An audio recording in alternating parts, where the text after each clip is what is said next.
Good morning, sixth graders, for the very last time. I can't believe it's already the end of the school year. The time goes by faster and faster every year. I know this isn't the way we wanted to end the school year. I know it's not the way that I wanted to end the school year. But from every situation in life, we need to remember two things. We need to remember the positive from the situation, and we need to take it as an opportunity to grow. So let's look at some of the positives that came out of this.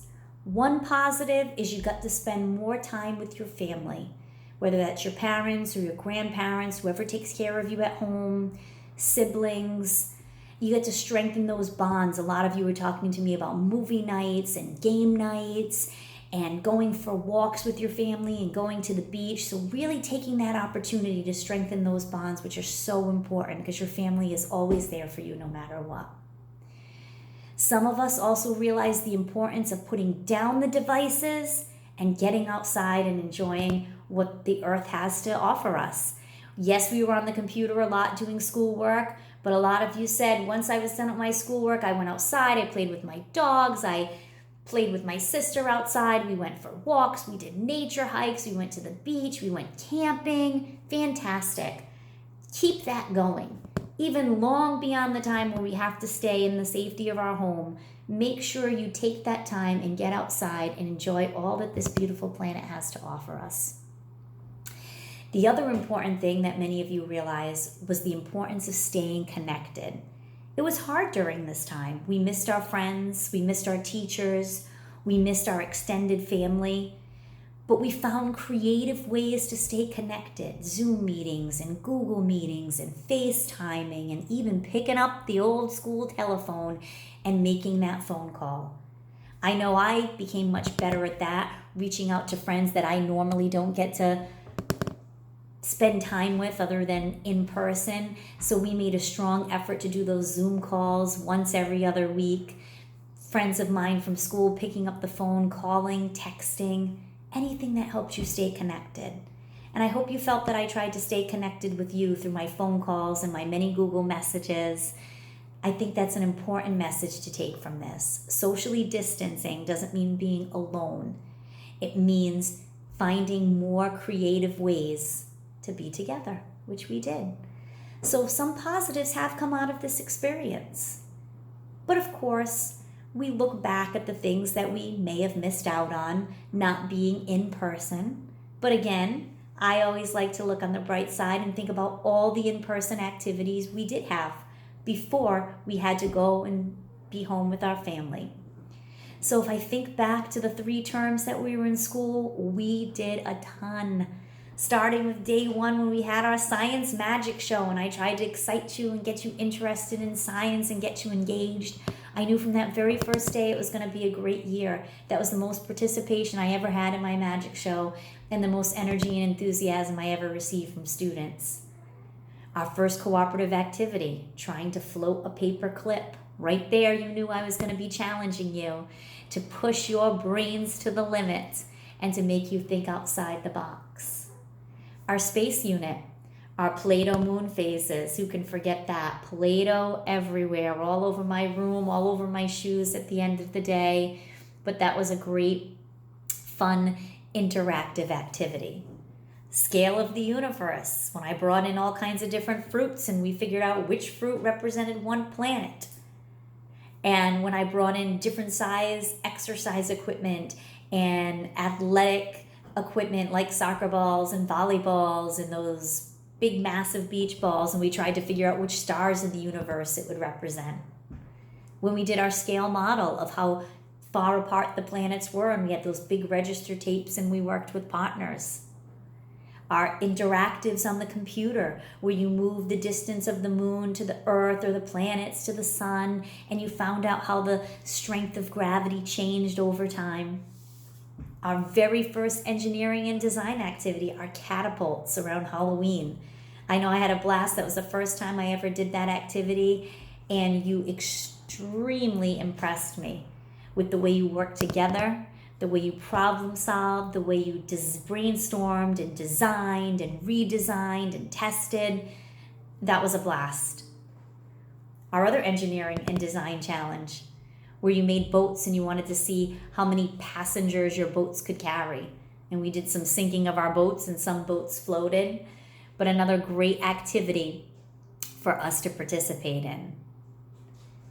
Term 2, when we talked about fossils and we talked about Earth's history.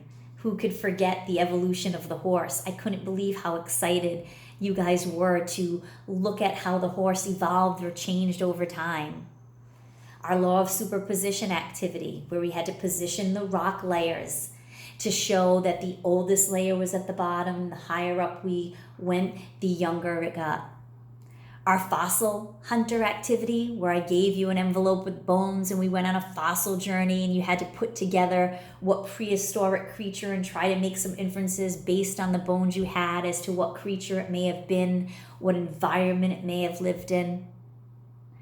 Term 3, probably our most interactive, with our heterogeneous and homogeneous mixtures. Who could forget our mixtures of Skittles and jelly beans and Cheerios? When we did our salt and pepper mixture and we had to use static electricity to remove the pepper from the salt, and we were rubbing balloons on our heads and spoons on our shoulders. Our interactive separating mixtures, where we had a mixture of iron filings and sand and salt, and we had to use the appropriate tools to separate them. Endo and exothermic reactions, causing those chemical reactions to take place, making one where the environment was cooler and one where the environment was warmer. Blowing balloons up on bottles, using properties of changing density when we added heat or removed heat from a substance. Lava tubes, where we used Alka-Seltzer to change the density to create our very own working lava tubes. Soda Surprise, throwing cans inside a bucket of water to see which ones would float and which ones would sink and why. And we also did those with some different metal and iron spheres. There are just so many activities, and I know I'm missing some that we did. And I was looking back at pictures on my phone and how much fun we had. Pangea maps, there's another one. I knew there was something else. I was trying to mentally go through the pictures in my mind. And when we ended, before we left for home, we started talking about waves and how the energy transfers out and it moves energy and not matter. And we had our tuning forks that we were banging on the desk and putting the water and watching it squirt everywhere, and our dominoes flying everywhere. It really has been a fun, interactive year. But we've learned a lot. Sometimes when you're having so much fun, you leave class and you're like, I didn't do anything today. And then you go home and you start really thinking about all the concepts you learned. And at the beginning of virtual learning, when we started to review those concepts, I could really see that everything that we did made sense up here, and that's important too, fun and learning. And I'm super proud of how we continued our learning online. I know at the beginning it was a struggle. It was a struggle for everybody, even with me. I'm not super awesome at technology, but I learned a lot, and I didn't give up. And I didn't give up on any of you. Some of you might have been sick of me calling, saying, where's your work? How come you haven't done this? Come on. And I call because I care. If I didn't care, I'd say, oh, well, they're not doing their work. Who cares? Me being a pain in the butt shows you that I care. And maybe right now that doesn't make sense, but years from now it will. You'll look back and you'll say, wow, she really did want the best for me. But I'm so proud of the work that we've continued to do. We even continued to do an engineering and design project with the longest chain. We reviewed materials from terms 1, 2, 3. And then I introduced you to brand new topics with the human body and cells. Those are things you would have been learning about in term 4. And I told you the importance of making sure you log on and learn that stuff, because it's going to help you in the grades moving forward. And you really took that seriously, and I'm proud of that. I'm proud of our kindness project. So proud of that. And I know Mr. Silvera is as well, because I shared that with him. You know, the world is going through so much change right now, and you can be part of the change for the better. And seeing the thoughtful, inspiring work you put together during that kindness project, whether you chose to share a song, a quote, a picture, or create a kindness rock, really gives me hope for the future. And that's what everybody needs right now. Everybody needs some hope. Everybody needs some happiness. Everyone needs some love, and everyone always needs some kindness. So remember that. Being a good person is what people remember about you long after you were gone. They don't remember how smart you are or how rich you are or how many Instagram followers you have. They remember how you made them feel. And that's an important thing. When someone comes up to me from my past and says, you know what? I remember the time that you sat with me at lunch when nobody else would. And they remember that 20 years, 30 years later, that makes me happy.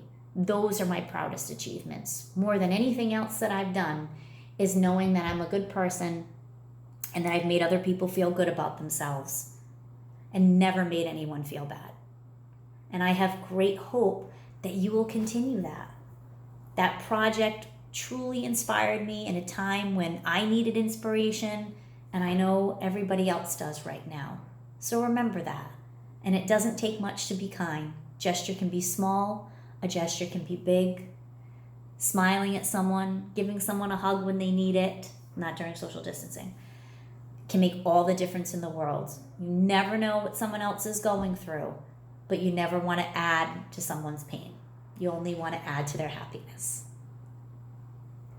The other thing I was super grateful for during this time was that I got to actually teach you things that you were interested in. We talked about space exploration. We talked about the Challenger and the Columbia disasters. You got to be part of history. You got to see history being made while you were at home watching the SpaceX Falcon 9 launch. American astronauts from American soil in an American-made rocket for the first time in 9 years. That's huge. And you can be part of the history as it continues to explore from the moon and Mars and beyond. You can be part of that, whether it's you're there watching it, learning about it, participating in the design, going on these missions yourself. Possibilities are endless. So I'm grateful that we got to share that moment together. I'm grateful that we got to put some of the curriculum aside and talk about natural disasters that could impact our area, like hurricanes. That we got to talk about our planet and look at the things that we're doing every day that are affecting our planet and how us making small changes can affect the world. That's amazing. So again, we look back on the fun that we had while we were in person. We look back on the fun that we've had virtually and the growth that we've made and all the positives that have come out of this. We hang on to those positives when we need them. I know this has been a tough time for a lot of you. It's been a tough time for me. But if you focus on the positives that came out of it and you grow from this experience, you're a winner. I'm very proud of you. I'm going to miss you tremendously. And I hope that you come and visit me next year and give a wave or say hello. And know just because our classroom learning is over, I'm still and always going to be your teacher. So anytime you need me, you reach out and I'm here. I wish you a wonderful summer filled with health and happiness and love. And I know you're going to continue to make the world a better place. You're going to always continue your learning because the learning never stops no matter how old you get. That's something else we can take from this experience. I never in my lifetime thought I would see some of the things taking place, but it's part of our history now, and we learn from it, and we get stronger because of it. I miss you already. I love you, and I'm here whenever you need me.